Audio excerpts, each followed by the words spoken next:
Welcome to the Walk Around Podcast, where we interview the leaders influencing the business today. We are joined by Brian Pasch, who is the founder of PCG Companies, Brian Pasch Enterprises. He's a thought leader, effective strategy driver, and an industry change agent, really focused on helping dealers, OEMs, and dealer groups harness their data and incorporate efficient marketing tactics. I'm, of course, joined by my partner in crime, Nick Funch. Hey, Danny. How's it going? It's going good. Excited to be here with you today, Brian. Well, it is great to lean in and talk about the new year and opportunities to move forward. Yeah, what a interesting year we're coming off of, right? You talk about disruption. It certainly accelerated how dealers retail cars, how they influence their customer experience, and excited to kind of explore a couple of those different avenues today. And potentially give some dealers some tidbits on things they can be focused on. So, yeah. Well, there's always things to do. Yeah, it never stops, does it? There you go. So as we kind of start the new year, I think like Nick was saying, 2020 was like nothing anyone could have possibly expected and anticipated. But like you said, some things don't really change, right? Some things always stay the same. And I think marketing and how you harness your digital footprint is just so key, especially today. So as we kind of just get started, what would you say are some of the things that dealers should really be thinking about, especially at this point in the year? Sure. And talking about fundamentals are always really what separates a great dealer operator from another. It's following a process, a proven process, and sticking to the plan. Of course, adapting to change as well. But fundamentally, I think that for 2021, I want to encourage dealers to get back to focusing on local search, that high quality traffic that generates over 50% of their phone calls and over 50% of their lead forms comes from Google My Business, which is the local directory system for dealers. And there's been a number of changes to that platform that I want to cover today that are absolutely relevant for dealers. And then I think the second big opportunity for dealers is to lean into digital video.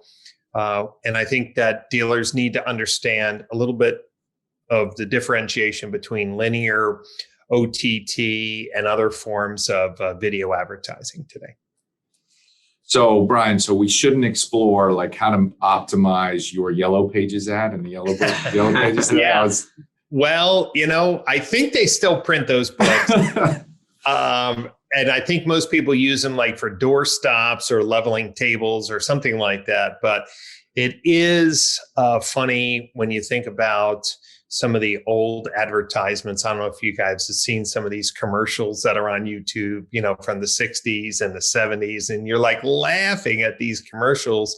I wonder 20 years from now, what we're going to be thinking about some of the marketing tactics we deployed in 2020, 2021.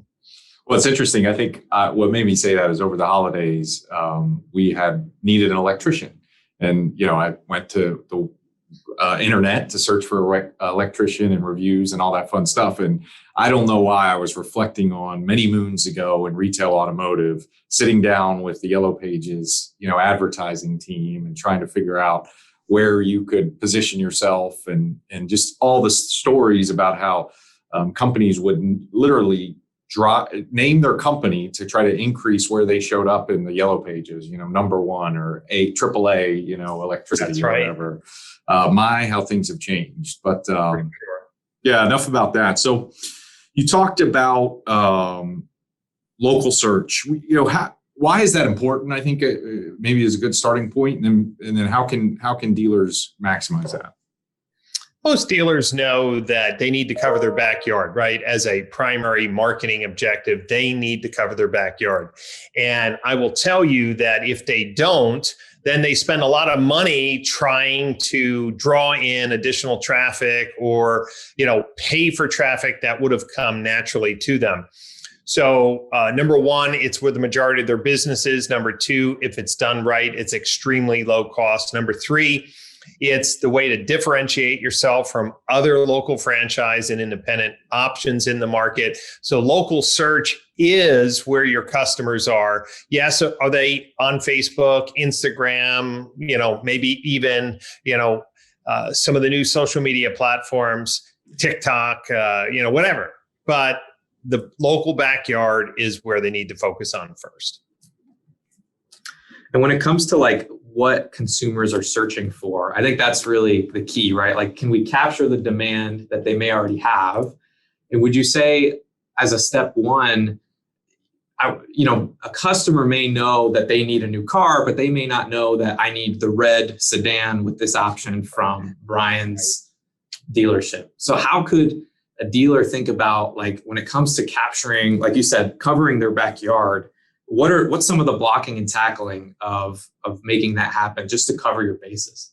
Yeah, that's a great question. And let me give 3 specific things that dealers can do. Number one, they should create a separate Google My Business listing for their sales, service, and parts departments. That is now what Google recommends.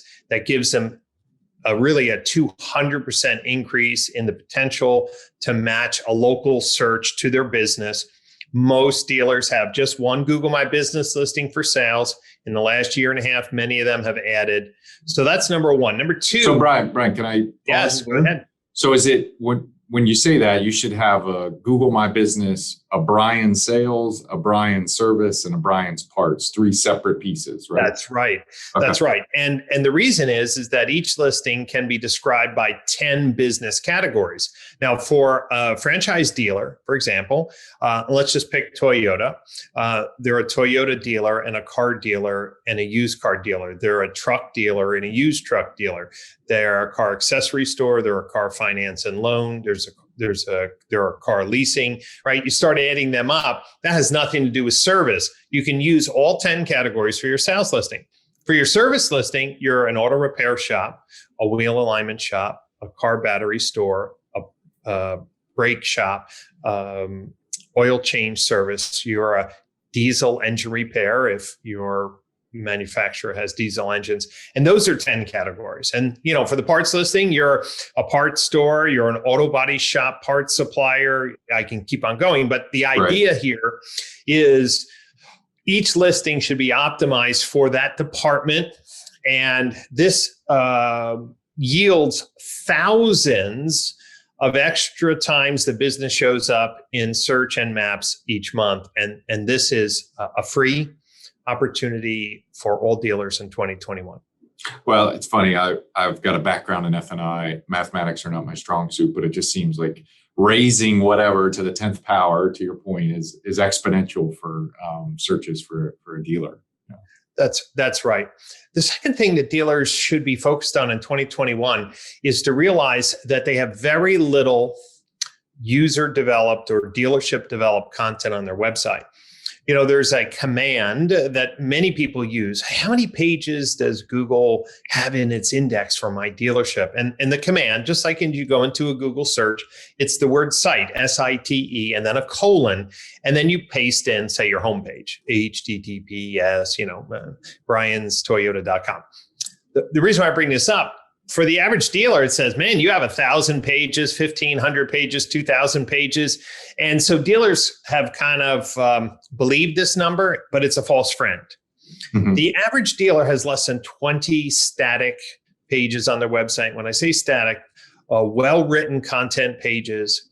And when you talk about local search, and you gave a perfect example earlier, people don't know if it's a red car. They don't know if they want a new or used, but they may type in, Ford Explorer. They may type in Toyota Camry. They may type in whatever. And the make, model, city searches are so lucrative. And for our listeners today, just do make, model, and your city, and you will see that most dealers don't even show up. Who shows up? Autotradercars.com, Car Gurus, Carfax, TrueCar. Our local backyard, you're the franchise dealer in these towns, and you do a simple make, model, city search, and you're not even on page 1. And this is a shame, but it's because most of the pages that Google indexes are inventory, right? And inventory changes every day. And they've just not realized that they have a multi-million-dollar business and they have an anemic website platform that doesn't have sufficient content to allow it to compete with third-party portals. And that will be a breakthrough strategy for dealers in 2021 who get it. So making sure that you have well-written content on your website can be a differentiator.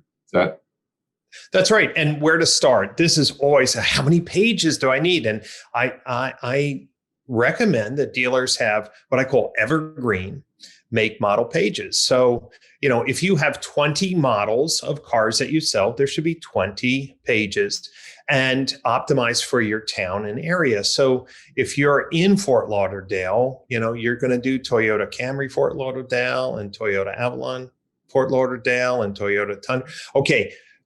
Work out beautiful pages that look good on mobile with a clear call to action. And you never have to change these pages other than changing the photos, for the new model year changes. And this is what the third-party portals do, but dealers don't think that they can dominate local search, but they can. Yeah. And so what's the third pillar? Sure. Tell your story in video. Okay. A number of dealers have embraced remote retailing. And when I say remote retailing, it may be called digital retailing or just retailing, but using software on their website to provide more penny perfect or exact leasing, financing payments. And this idea that just putting the tool on the website, like Field of Dreams, build it and he will come. Yeah. Okay, it doesn't happen. I was talking to a dealer principal just recently in Florida, and he is a one-price store. He was one of the first to put Roadster on his website. And he says, Brian, I'm still not getting a lot of people using the tool. And then I said, well, what's your marketing strategy look like? What's your merchandising strategy? And what ended up happening, it was, okay, they thought that, digital retailing was a magical, event when they bolted on their website. You have to tell the story. We have to teach people that there's a new way to buy a car and explain it, show it, tell a story, get your customers to talk about it. We need to reframe what consumers think it's like to buy a car. If we don't reframe it, they're going to be using old images or experiences from their past. And that makes a lot of sense, because one of the things that we talked about on an earlier podcast episode was just differentiating your brand, and the idea that, we still see a lot of dealers that their key differentiator that they're using as a marketing tactic is whether it's inventory or lowest prices. And these things, in some cases may be true, but it's easy to copy that. It's easy for anyone to take that and say, well, that's my differentiator too. But if you brand the experience and focus on what is it that the customer is feeling and interacting with at your store, and show them that it's easy, well, I think that's a stronger differentiator, because you may have the largest inventory, but do you have the inventory that I'm looking for? Do you have what I need in my unique scenario? Yes. Little over 2.5 years ago, my first book that I wrote on digital retailing was called Just Faster. And we did a survey and we asked consumers to describe their ideal car buying experience. And we created a word cloud, but it came up something like this: faster, easier, mostly online, to save me time so I could do more of the fun things of life. Waiting for the F&I office on a busy Saturday for 2 to 3 hours isn't qualified as one of the fun things in life. So when you realize that largest inventory doesn't mean anything today because of the internet, you can find exactly the car you want in seconds. And people will deliver a car to you.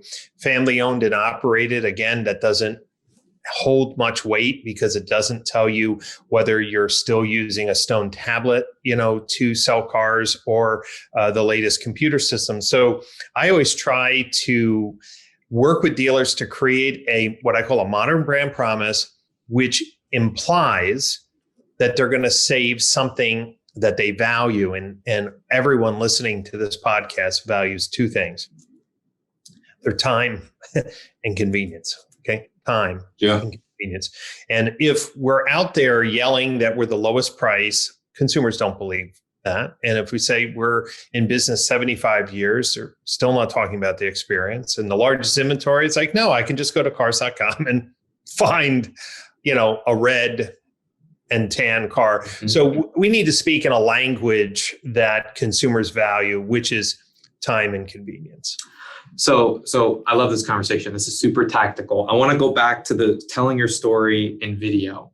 So is that something like for me, if I'm a dealer and I'm saying, okay, I like that, I get that. Do I have to go find a film crew and set up a studio and do all that kind of stuff? Or is there a way to do that faster, easier with the technology? I think what Danny's really asking is, do you need to find his hair guy to get that little I love it. So, there's been some breakthroughs this year because of the acceleration of digital retailing. Okay. So let me give a few examples. The cable companies, the largest incumbents like Effective, formerly Comcast Spotlight, and Spectrum Reach have built digital retailing film kits, right? Like stock footage showing a consumer at home, and then they'll just come in and do the more on-site shots, which would be, the showroom experience, the handing off. So there's a lot of footage now being built.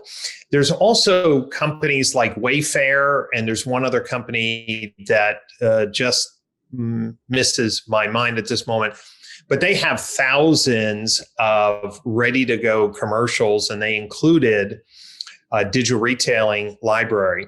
So literally, a dealer can ship off their logo, ship off their brand promise, and literally overlay with voiceover.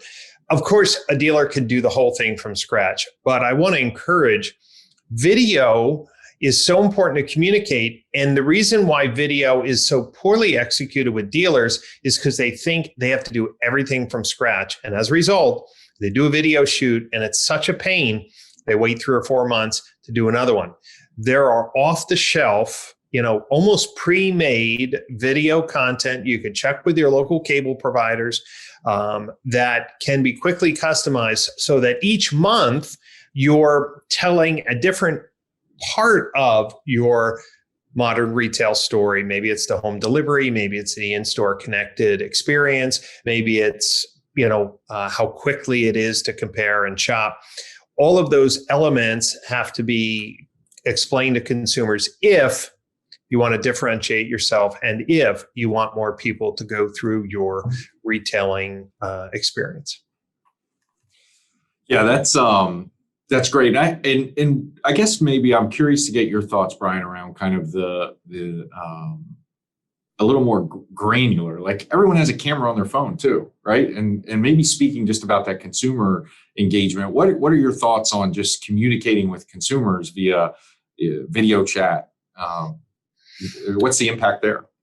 Sure. So, during COVID, when there was extreme lockdowns in certain states, Zoom meetings, Microsoft Team meetings, and Skype was used really to share F&I menus, to discuss and close deals. And I don't know about you, but it used to be a little creepy when people used to FaceTime you.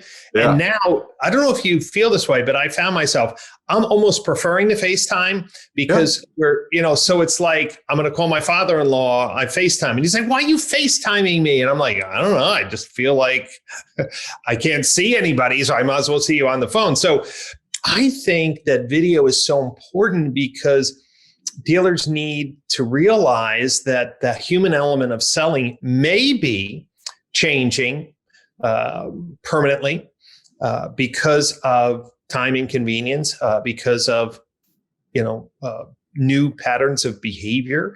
I mean, think about business travel. It is evaporated. Are corporations who've been able to hit their sales objectives going to rush back and spend a few $1 million on travel? Probably not. So I think that dealers need to embrace video in their marketing. They need to embrace video in their sales process. And then one other thing that's very important is they need to get their infrastructure checked out to make sure that they have enough bandwidth, right, for these tablets and phones, and in the service drive, technicians with iPads now doing, on the lift photos and videos. One of the recent companies that I've been learning more about is called Dealer IT.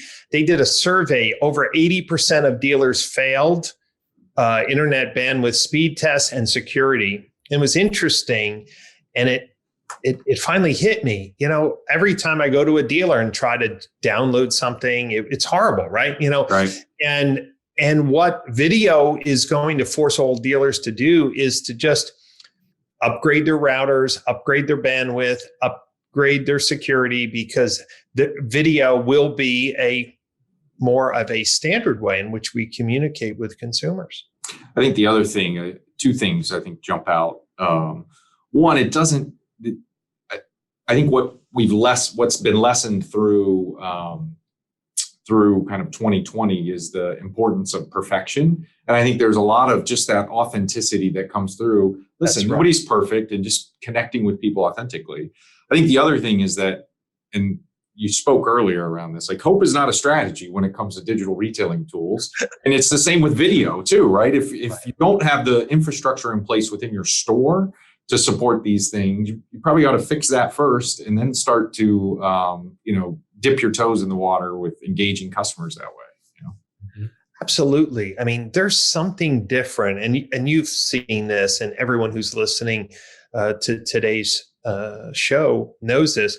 When somebody has a great internet connection on a Zoom or Skype meeting and they're crystal clear, that's enjoyable to watch. When someone has a crappy internet connection and they're kind of in and out, you're almost like, eh. And dealers have to realize that if they can close more deals remotely, if they can do F&I presentations remotely, face-to-face through a meeting, they better look their best, because no one likes to be, oh, I'm sorry, my internet is horrible here. Like that's not acceptable for a, kind of modern business climate. So I think those are some great pillars to focus on as we start 2021. I'm curious, Brian, while we got you, as you begin to think futuristically, 5-10 years down the road, I mean, what should dealers be thinking about? And I guess I'm just curious about your own perspective. What are you curious about in retail automotive as you kind of look out on the horizon? Well, I think that, and I'm not a doom and gloom person, but I have been witnessing the massive roll-ups that are going on, in the auto industry. Lithia has been on a roll. Morgan Auto Group been on a roll. I mean, we're talking about on a monthly basis, adding more and more stores and investing in technology, whether it's a logistics platform, whether it's an online car buying platform. And dealers really need to think about this. And let me give you the example. Everyone seems to pick on Amazon. I love Amazon. I use it all the time. And people say, well, they're using their monopoly or whatever. I get over it. They're the guys who figured it all out. Right. But for people who felt that Amazon competed with them, Shopify really provides a turnkey internet shopping cart for any business owner, small or large, with the same degree or even better, faster purchasing capabilities. What COVID did is crush businesses that didn't have an online presence, and Shopify stock has been up a few 100% because everyone was rushing. Why do I bring up this story? The largest dealer groups are investing in logistics, online retailing, mobile apps, and infrastructure. They're bringing in the smartest and smartest people to reduce cost, make things more efficient. Dealers are going to need to figure out how to compete against these behemoths, which means they're going to have to find technology partners that are willing to work in smaller scale, that are affordable. But we cannot laugh at Carvana anymore, right? Their last quarterly report, PVR was over 4,000 a copy. Things are changing. Smart people are figuring out how to be more efficient.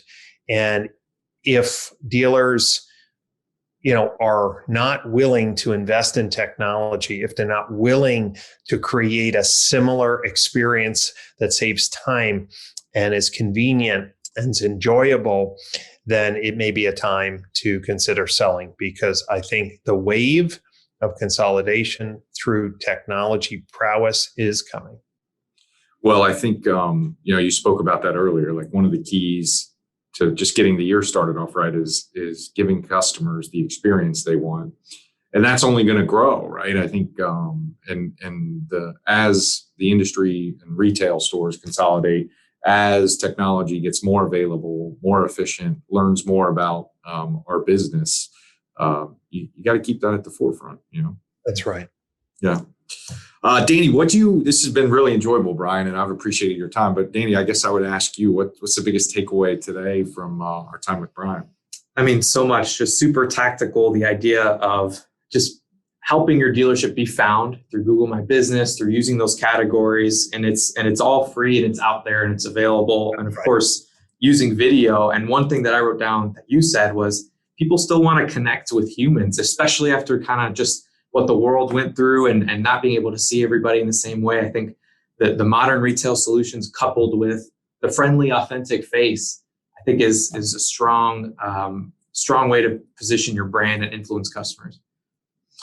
Yeah, for me, I think you started the conversation off, Brian, talking about the importance of fundamentals. And, as much as the industry has changed, the more kind of being focused on the fundamentals. Now, the fundamentals have changed in the business, but the blocking and tackling is critical to setting yourself up for success for 2021.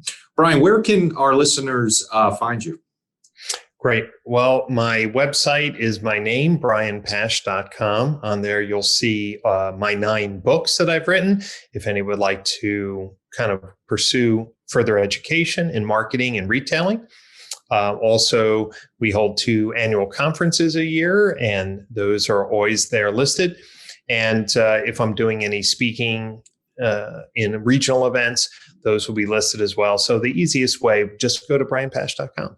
And you can also find your podcast there too, brianpasch.com. Be sure to check out Brian's podcast. If you enjoyed what you heard today, be sure to like and share the walk around as well. Brian, this has been great. I appreciate having you on and giving us all some tools to get the year started right. Great. Well, listen, 2021 is here. It's time to ramp up and make sure our foundation is solid. And then we can differentiate ourselves and grow market share. And I think that's what every dealer wants to do in 2021. Absolutely. There you go. Thanks, Brian. Thanks. Thank you.